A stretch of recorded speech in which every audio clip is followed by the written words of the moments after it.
ये कई बार पिछले चुनाव में सिद्ध हो गया है कि मीडिया के द्वारा प्रकाशित किए जाने वाले पोल गलत होते हैं। हम लोग जानते हैं कि लगभग 100 करोड़ मतदाता इस देश के, जिसमें से लगभग 60 करोड़ ने अपने मत के अधिकार का प्रयोग किया।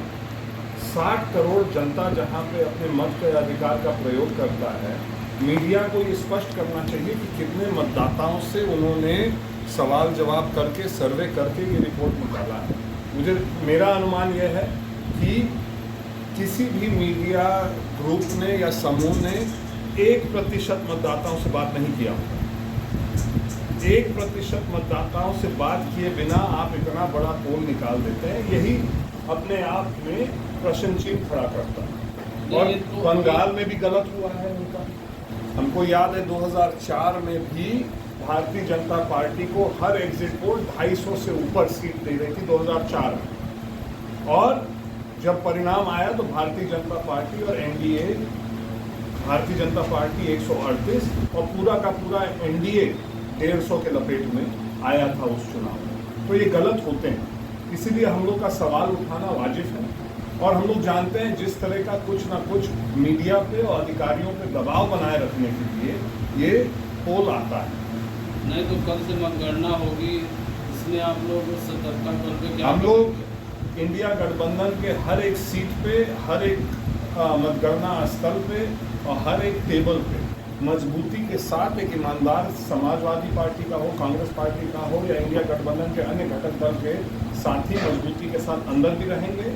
और मुझे लगता है कि जनता ये चुनाव लड़ी है, जनता बाहर भी इस चुनाव के परिणाम का इंतजार कर रही होगी।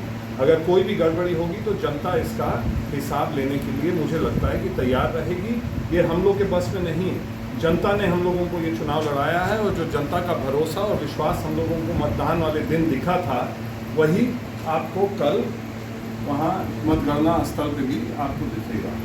ये इसी के साथ साथ मैं चुनाव आयोग के बारे में एक और चीज़ कहना चाहता हूँ कि चुनाव आयोग को पुनर्विचार करना चाहिए इस जून की गर्मी में, चाहे मतदान कराना चाहे मतगणना कराना। 1 जून को कई लोग, कई कर्मचारी जो मतदान के कार्य में लगे थे, मिर्जापुर जिले में 5 होमगार्डों के सहित 3-4 शिक्षकों की दर्दनाक मृत्यु हुई थी चुनाव की ड्यूटी के दौरान, मतदाताओं की मृत्यु हुई। इसके लिए चुनाव आयोग को कम से कम क्षमा मांगना चाहिए इस देश के लोगों से कि इस भीषण गर्मी में आप ये कार्य करा रहे हैं। कल का तापमान क्या होगा ये कोई नहीं बता सकता है, मगर 4 जून को सारे कार्यकर्ता उस गर्मी में रहेंगे, मतगणना जो अधिकारी हैं वो वहाँ पे रहेंगे। सबके लिए व्यवस्था चुनाव आयोग को सुनिश्चित करनी चाहिए कि उनके साथ किसी तरह का मौसम का जो असर है वो उन पर ना पड़े।